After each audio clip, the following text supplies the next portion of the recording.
You see it often.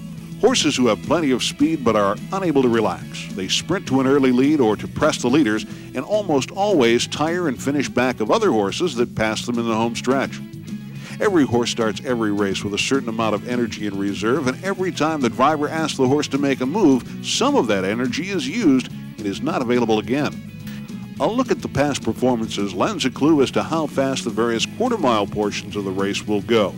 Much as you assess the final mile times for each horse, you can look at how they react to fast fractions. If the fractions recorded by one horse are fast and it still comes on to finish quickly, it's going to have a distinct advantage over one which starts fast but slows in the latter stages. Remember, the final quarter mile, calculated and shown in the program, is the key to determining how a horse reacts to the pace of a race and how it's likely to react in this upcoming race.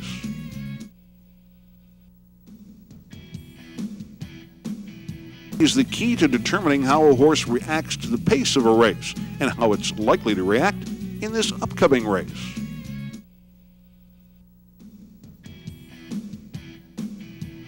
While every stage of the race can be in some way considered critical, the drive for the wire is where much of the action takes place and seems to most observers to be where it all happens. Here is where the decisions made earlier in the race by the driver will either yield dividends or disappointment. At this point in the race, with only moments left to do anything within the rules to win, the drivers who seem to be sitting motionless almost all the way around the track now become quite animated. A favored tactic is to lean back in the bike. While this would appear to mean the driver is pulling back on the lines as if saying, "Whoa," it actually means the shafts of the sulky raise up and take weight off the horse, trying to ease its burden when its energy is almost dissipated. Also, holding the lines taut while leaning back keeps a now tiring horse, as the drivers say, on its feet. Unrestrained, a tired horse would almost certainly break stride and lose all chance. Horses break stride in the stretch as they try hard to race to the wire, but lose the balance they need to maintain their gait.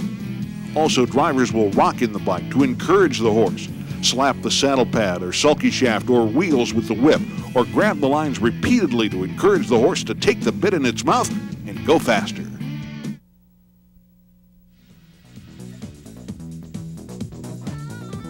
One of the most misunderstood techniques of driving is the use of the whip.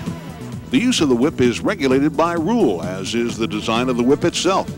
They are to be no longer than 2 feet 9 inches with a snapper of 6 inches or less at the end. Almost always, the sharp cracks you hear as the field turns for home are that of the whip striking anything but the horse. The saddle pad is a favorite target, as are the sulky shafts and wheels. It seems the sound of the whip striking any of these things has exactly the same effect as striking the horse itself. It certainly gets the horse's attention.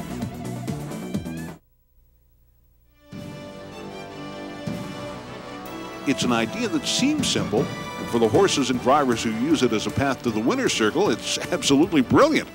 It is the passing lane, a strip of racing surface placed to the immediate left of the home stretch. It allows a horse who might have otherwise been trapped along the inside barrier to move to the left and find a clear path to the finish line.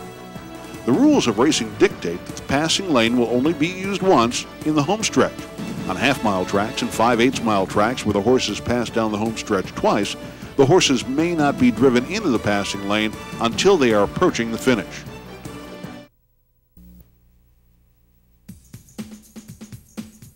Like in any sport, horse racing officials have the power to assess penalties for what might have happened on the racetrack.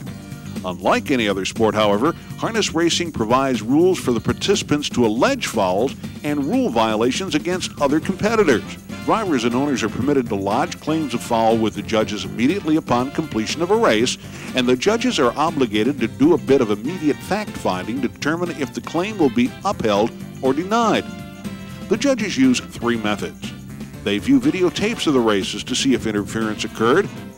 They talk to all the drivers who were involved or positioned to see what might have happened, and they will also consult with the starter or patrol judges stationed around the track to gather their observations. The judges then make a determination and render a decision on the spot. If the claim is upheld, the offending horse is placed in the final order of finish behind the horse with which it interfered. If there is no foul, the claim is denied and the order of finish stands. If the claim is upheld, the driver is almost always fined or suspended for causing the infraction. Full hearing on the facts is held, and the offender has the right to appeal the decision to the Racing Commission or U.S. Trotting Association.